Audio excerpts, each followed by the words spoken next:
हमारे मनुष्य जीवन का उद्देश्य क्या है? हम किसके लिए ज़िंदगी जीते हैं? क्या अर्थोपार्जन करना ही मनुष्य जीवन का उद्देश्य है? बहुत से लोग एकमात्र उद्देश्य यही मानते हैं कि अधिक से अधिक अर्थ अर्जित किया जाए, परंतु वो पैसा किस लिए अर्जित कर रहे हैं? क्या उससे वे अपने शरीर का पोषण कर रहे हैं या अपने संबंधों में मधुरता ला रहे हैं?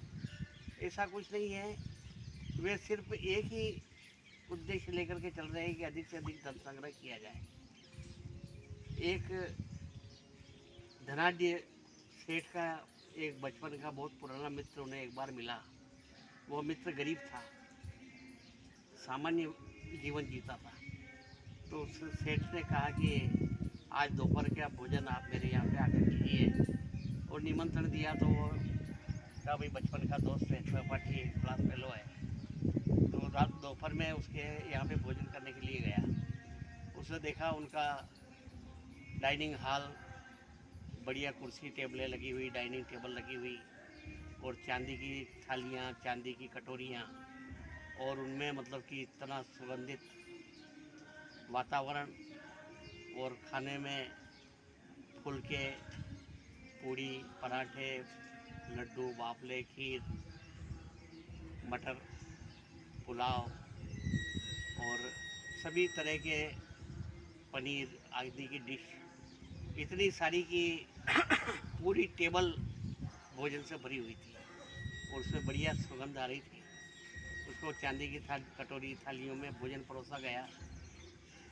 तभी सेठ भी आ गया और उसकी भी कुर्सी उसके पास में लगा दी गई। सेठ की थाली आई, उसके अंदर 2-3 बिना चुपड़ी हुई सूखी रोटियां और एक कटोरी में खाली दाल का पानी। अब वो दोनों ने भोजन चालू किया तो सेठ वो बिना चुपड़ी हुई रोटी और बिना बगरी हुई दाल, और दाल भी नहीं, उसका खाली पानी मूंग की दाल का, उसमें डुबो डुबो के रोटियां खा रहा था। तो उस मित्र ने कहा कि आप ये ऐसा भोजन क्यों करते हो? तो उसने कहा कि मेरे को बहुत सारी बीमारियों ने घेर रखा है, शुगर है, ब्लड प्रेशर है, हाइपरटेंशन है, और भी कई थायराइड है, कई बीमारियां मुझे लगी हुई है, और डॉक्टरों ने मुझे ये कहा है कि सिर्फ सूखी चपाती और दाल का पानी ही खा सकते हो और कुछ नहीं खा सकते। कि कभी आपने दूध पिया? कि नहीं, दूध नहीं पीता हूँ मैं, उससे गैस बनती है। कि दही खाया? तो कि दही 6 महीने पहले खाया था तो उसकी सर्दी आज दिन तक बैठी हुई है, वो जा नहीं रही है।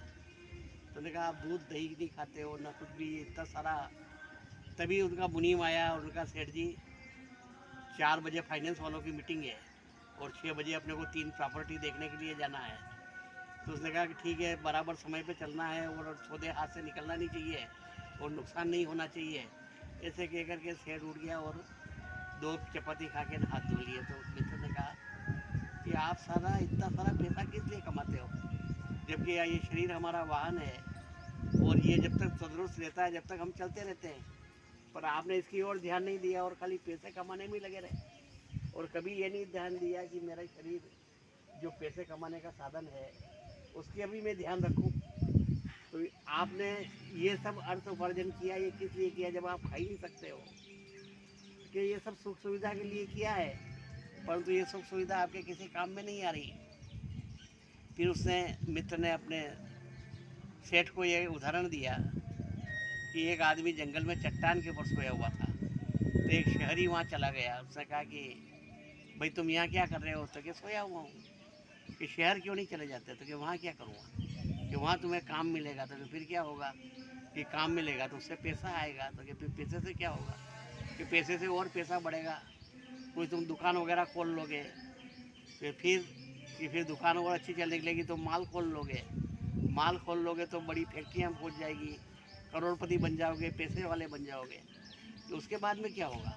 कि फिर तुम खूब आराम से सोओगे। तो कि ऐसा तो मैं अभी भी सोया हुआ हूँ, ऐसा कह के चट्टान पे वो वापस सो गया। तो इतने सारे लफंदर करने की ज़रूरत क्या है?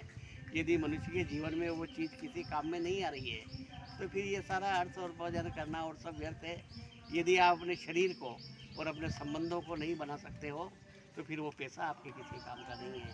इसलिए सबसे पहले जो प्राथमिकता हमारी है ये है हमारा शरीर, इसे हम स्वस्थ रखें, घूमने फिरने जाएं और आहार और वगैरह इसमें पूरा ध्यान रखें और अपने आपसी संबंधों को मधुर बनाएं, तभी जीवन की सार्थकता है। मात्र पैसे के पीछे भागना ही मनुष्य जीवन का उद्देश्य नहीं होना चाहिए।